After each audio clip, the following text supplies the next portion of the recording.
سورۃ النحل کی ایک آیت آپ نے سماعت فرمائی ہے، وَأَوْحَى رَبُّكَ إِلَى النَّحْلِ، اللہ تعالیٰ نے نبی صلی اللہ علیہ وسلم سے خطاب فرمایا اور وحی فرمائی آپ کے رب نے إِلَى النَّحْلِ، شہد کی مکھی کو. شہد کی مکھی کو کیا کیا؟ He inspires the bee. شہد کی مکھی کو وحی کرتا ہے، الہام کرتا ہے. کون الہام کرتا ہے؟ ربو کا، اے مو آپ کا رب کیا الہام کرتا ہے؟ ان اتخذی من الجبال بیوتا، that make houses in the hills, in the mountains، ومن الشجر، in the trees، ومما یعرشون، in the floors. فرمایا تین جگہ فرمایا اللہ پاک نے شہد کی مکھی کو الہام کیا، اے شہد کی مکھی سن، اپنا گھر پہاڑ پہ بنانا ہے، اپنا گھر درخت پر بنانا ہے، اور اپنا گھر چھت پہ بنانا ہے. ایک دفعہ وحی کیا اس کو، سبحان اللہ، only one time. یہاں وحی بمعنی الہام کے ہے. ایک وحی ہوتی ہے انبیاء کو، وَكَذَلِكَ أَوْحَيْنَا إِلَيْكَ الْقُرْآنَ، قرآن عربیہ.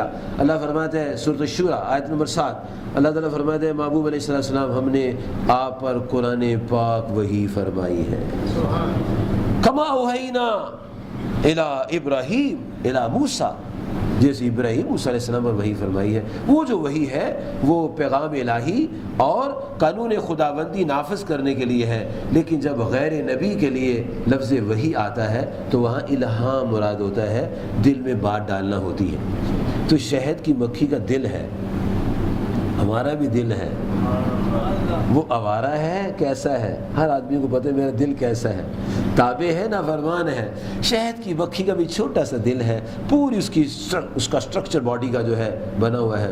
تو شہد کی مکھی کو ایک بات الہام کی گئی، شہد کی مکھی اس نے سنا، کان اس کے تھے، آنکھیں اس کی ہیں، اپنا گھر پہچانتی ہے، آواز سنتی ہے، عمل کرتی ہے. کہا ہے شہد کی مکھی اپنا گھر پہاڑ درخت اور چھت پر بنانا ہے. ثم کلی من کل الثمرات، اور پھر کیا کر ہر پھل سے کھا، تجھے ذاتی ہے. فسلکی سبل ربک ذللا، اور کوئی تجھے رکاوٹ نہیں ہے، جہاں مرضی جاتی جا. کیوں کہ تو نے میری بات مان لی ہے اور میں جانتا ہوں نافرمانی نہیں کرے گی. جہاں مرضی چلی جا، تجھے اجازت ہے. شہد کی مکھی کیا تو یاد کرے، جا تجھے اجازت ہے. اب بھن بھن بھن بھن بھن جہاں مرضی چاہے اوپر نیچے ایسے زگزیگ بنائے کیا کرے جاتی ہے اور موجیں کر رہی ہے، اپنے رب کی تابع دار ہے. رب نے سارے راستے اس کے آسان کر دی. ایک دفعہ آرڈر ہوا ہے، کتنی دفعہ؟ only one time.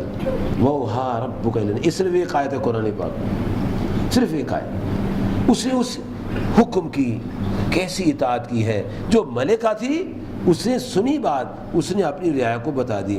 آگے سینہ بسینہ بات چلتی رہی.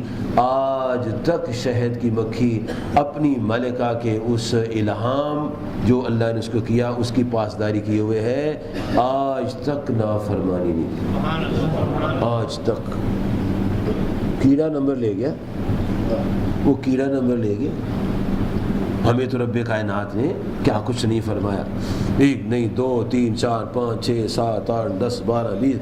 قرآن پاک میں 93 آیات ہیں جن میں اللہ پاک نے نماز کا حکم دیا ہے، نمازیوں کا ذکر کیا ہے، انبیاء کی نمازوں کا ذکر کیا ہے، اولیاء کی نمازوں کا ذکر کیا ہے، مومنین کی نمازوں کا ذکر کیا ہے، سرکار کائنات صلی اللہ علیہ وسلم کی ازواج کی نمازوں کا ذکر کیا ہے، پرندوں چڑیوں طوطوں کی نماز کا ذکر کیا ہے، مشرکین کی نماز کا ذکر کیا ہے، نماز پڑھنے والوں کا ذکر کیا ہے، نماز سے روکنے والوں کا ذکر کیا ہے.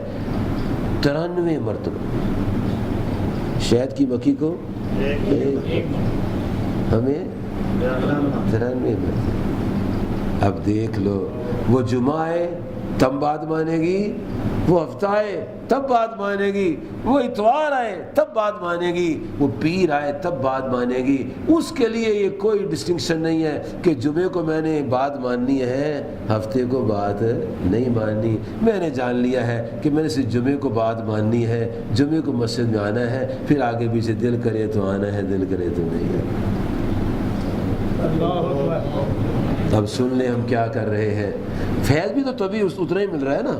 اب اس کا جو فیض ہے جو اس کی بات ماننے سے اس کو ملا ہے, اللہ کی بات ماننے سے ملا ہے, اللہ فرماتا ہے یخرج من بطونها شراب, اس کے پیٹ سے, ان کے پیٹوں سے پانی نکلتا ہے, مختلف الوانہ, ڈفرنٹ کلر کا پانی نکلتا ہے, نیلا, پیلا, کیسری, سرخ, سبز, کئی قسم کا پانی نکلتا ہے. وہ جو پانی نکلتا ہے وہ اس کا لعاب ہے, اس کا تھوک ہے, وہ جو اس کے پیڑ سے نکلتا ہے. اس مکھی نے اللہ کی بات مانی, آج تک مکھیاں ان کی بات مان رہی ہیں. اس کے پیڑ سے پانی نکلتا ہے, منہ سے تھوک نکلتا ہے, اور اس تھوک میں کیا ہے؟ فرمایا فیہ شفاء للناس, رب کائنات اس کے تھوک میں انسانوں کے لیے شفا رکھ دی. تو جب مکھی نے بات مانی تو اس کے تھوک میں شفا آ گئی. جب آپ اور میں مانیں گے تو میرے تھوک میں بھی شفا. کیوں؟ ہمارا بھی وہی خالق ہے جو اس کا خالق ہے. اس نے نافرمانی نہیں کی اس لیے شفا آ گئی, ہم نے فرمانبرداری نہیں کی اس لیے پریشان ہے.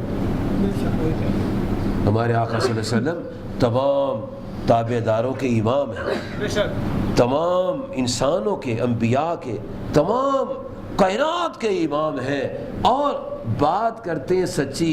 ابو لہب بھی کہتا ہے کہ آپ کبھی جھوٹ نہیں بولتے تھے.